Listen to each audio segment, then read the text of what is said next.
le manque de confiance peut-il détruire une relation? C'est sur cette question aujourd'hui que notre discussion est basée. Maintenant, la lantea tarea mara fanyi kui amara fanyi nan l'emfetema amara fanyi l'emfetem obara bono o mariage au finalement locataire nan nan leri Guinée mu lamma aka kamera bula etei Guinée lamma ne a etera so kamera fata kamera etei etera so kamera fata kamera etei alodi etera so ma kamera fata di alo etei akolo ina kamera etei imuso ka fata ba ete toro i kamelo a été muso ka fate bata nan sa soma fate etan lui était. Au mariage, il y a 3 symboles qui adaptent le mariage. Oui. Quand le couple n'est pas centré à ces 3 symboles, vous gaspillez votre temps et vous êtes des locataires et ce n'est pas bien. Le premier symbole, il y a ce qu'on appelle l'amitié. Deuxième symbole, il y a ce qu'on appelle complicité. Troisième symbole, il y a ce qu'on appelle l'adaptation circonstancielle dans le mariage. L'adaptation circonstancielle dans le mariage. Quand d'abord tu ne sais pas t'adapter à ton couple, à la circonstance, automatiquement ça crée un déséquilibre sentimental entre vous. Comme ça, l'amitié c'est quoi? Si un couple perd l'amitié, vous avez sacrifié votre mariage. Même si votre fortune s'élève jusqu'à 52 milliards de dollars. Les 52 milliards de dollars, c'est l'argent d'affaires. L'amour est géré par la technicité d'affaires.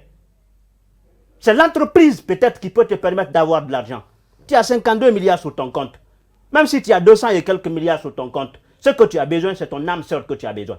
Si quelqu'un ne te dit pas, chérie, bébé, bonjour, bébé, tu as bien mangé, même si que l'intéressé est pauvre, tu vas te sentir trahi par rapport à l'humanité dans le monde. Donc quand c'est comme ça, ce n'est pas bien. L'amitié, comment exprime-t-on l'amitié? Pour exprimer l'amitié sentimentale, pour renforcer la capacité par rapport à la situation de, non seulement de confiance, c'est la parole, le compliment que vous vous donnez en longueur de journée. Chérie, vous allez bien? Il faut que ta femme détienne certains de tes secrets. Toi aussi, tu détiens ces secrets. Mais attention. C'est une question de confiance. Oui, c'est une question de confiance. Mais il faut savoir aussi préserver quand tu détiens les secrets de ton mari.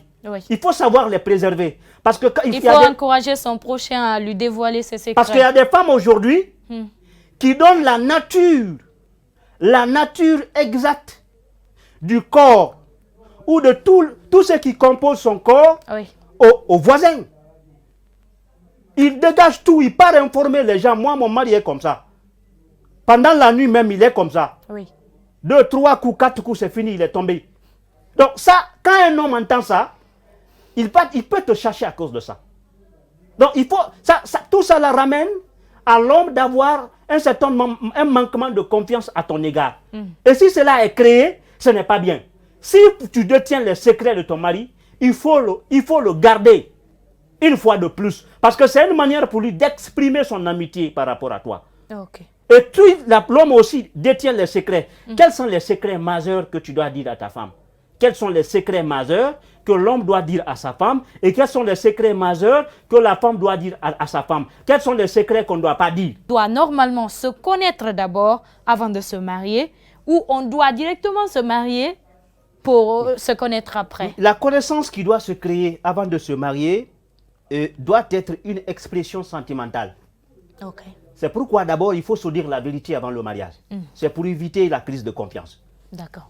Si tu sais que tu as 2 enfants, il faut dire automatiquement à l'homme, j'ai 2 enfants ou j'ai 3 enfants. Quel que soit le défaut. Quel que soit le défaut, il faut automatiquement dire. Parce que c'est aussi important. Tu dis, vraiment, mon mari, j'ai vraiment des difficultés. Quelles sont tes difficultés? Vraiment, et puis déjà, il y a un tatouage sur une partie de ma jambe. Donc, je voudrais... Se confier à son prochain. Je voudrais te dire qu'il y a ça, il y a ça, il y a ça. L'homme peut te dire que merci pour l'information. Si tu adaptes l'homme à ton défaut, jusqu'au mariage, l'homme ne peut pas te quitter. Il va l'accepter. Parce qu'il accepte de façon circonstancielle. C'est le présent qui l'a permis de s'y adapter à toi. Bien sûr que tu as des défauts. Et d'ailleurs, je dis qu'il n'y a pas de défaut en amour. Ah bon? Ah oui, il n'y en a pas de défaut en amour. Quand tu sais dire la vérité. Mais si le défaut vient après l'amour, tu crées une crise de confiance. C'est que quand l'amour se crée, il faut tout dire. Et quand il dit tout, d'accord, et que l'homme continue à créer son amour dans cette circonstance, bien sûr qu'il y a de dépôt, l'homme ne peut pas t'abandonner. Parce que rien ne va lui surprendre maintenant.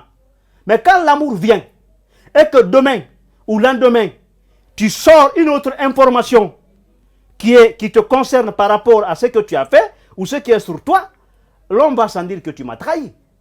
Oui. Et c'est une déception qui peut se créer. Et quand la déception se crée, il va automatiquement partir ailleurs. Mais aujourd'hui, c'est ce que les gens ont comme défaut. Les gens n'aiment pas s'exprimer, ne se dire pas la vérité. Il y a ces vérités majeures qu'on ne doit pas cacher à l'homme. Oui. Qu'on ne doit pas cacher à une fille. Il ne faut pas laisser ton prochain l'apprendre. Déjà, c'est aussi important. Il y a aujourd'hui des filles qui ont centré sur des pensées en disant non, je ne peux pas dire tout, si je le dis maintenant, c'est pas bien. Non, tu es en train de cuisiner ton mariage par anticipation. Et l'homme, parlez entre vous. Tu dis vraiment, chérie, j'ai un problème. Ah, bien sûr bientôt on avance de se marier, mais j'ai tel défaut. Je suis un peu handicapé, des fois il y a des anomalies il y a des diables qui sont derrière moi. Il faut dire ça. Hein.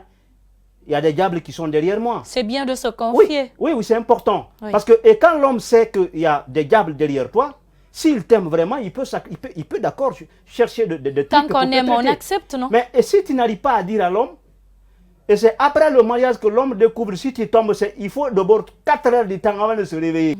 Si tu es sur un oncle qui a l'argent, qui ne t'aide pas à évoluer financièrement, qui ne te facilite pas l'évolution, c'est un mari qu'il ramène pour te dire que voici ton mari. Il faut beaucoup revoir. Il faut beaucoup revoir, sinon tu vas créer une crise de confiance par anticipation sans se rendre compte. Parce que l'homme qui va venir, il ne va pas centrer son amour sur toi, mais il va centrer son amour sur le bien qui émane de ton oncle. Ouais. Parce que si son oncle dit, ah vraiment tu vois, tout ça là c'est pour nous, et ceci, cela, parce qu'il veut que vraiment, et puis sa nièce se marie.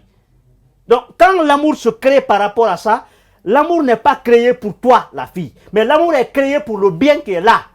Si après le mariage, l'homme sent en toi qu'il n'y a pas trop de connexion entre toi et cette famille, l'homme va rapidement te rejeter dehors. Parce que l'homme t'a marié là-bas, le mariage est créé pour l'argent. Le mariage est créé pour le bien.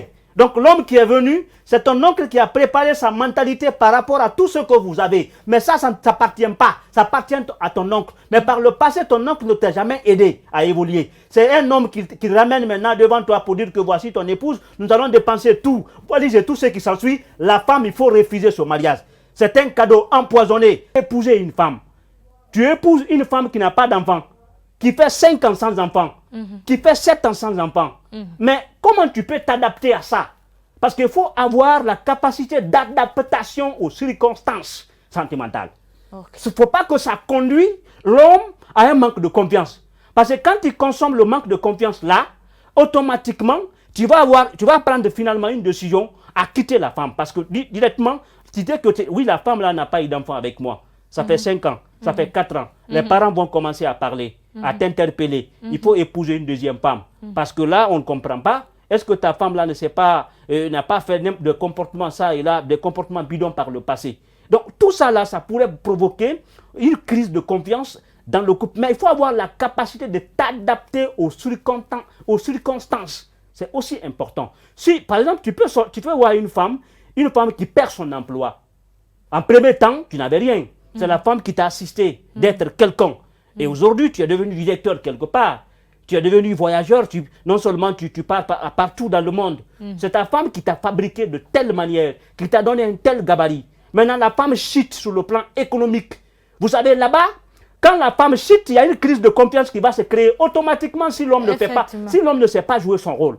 Parce que si tu ne te transformes pas à un donneur d'espoir sentimental à ta femme va penser que tout ce que j'ai fait à mon mari pour le fabriquer, vraiment c'était du gâchis. J'ai gaspillé mes énergies à tous les niveaux. Mais si tu n'arrives pas à transformer non seulement ta manière de faire, pour la donner de l'espoir, pour la donner en tout cas de ce qu'on appelle des bonnes manières, des bons bisous, d'une très bonne situation qu'il faut, la femme va penser que oui, je suis aujourd'hui dans le regret. Donc quand la déception se crée, tu peux voir un homme comme ça ou une femme qui peut poignarder ou empoisonner son mari à cause de ça. Donc les conséquences de foi qui se créent, c'est automatiquement, on peut assister au cas de mort. Très rapidement. Parce que l'un peut penser que j'ai beaucoup calibré, j'ai beaucoup investi dans ce foyer. D'autres même peuvent se suicider. Voilà, j'ai investi des milliards. D'abord, pendant le jour de notre mariage, j'ai investi des milliards. Mais aujourd'hui, je ne comprends pas, la femme là n'a pas d'enfant, tant de sacrifices, je ne sais pas ce que ça va faire. Et quand c'est comme ça, c'est très grave. Vous savez, loin de là, la capacité d'adaptation, parce qu'il faut aussi préciser, j'ai l'habitude de dire que dans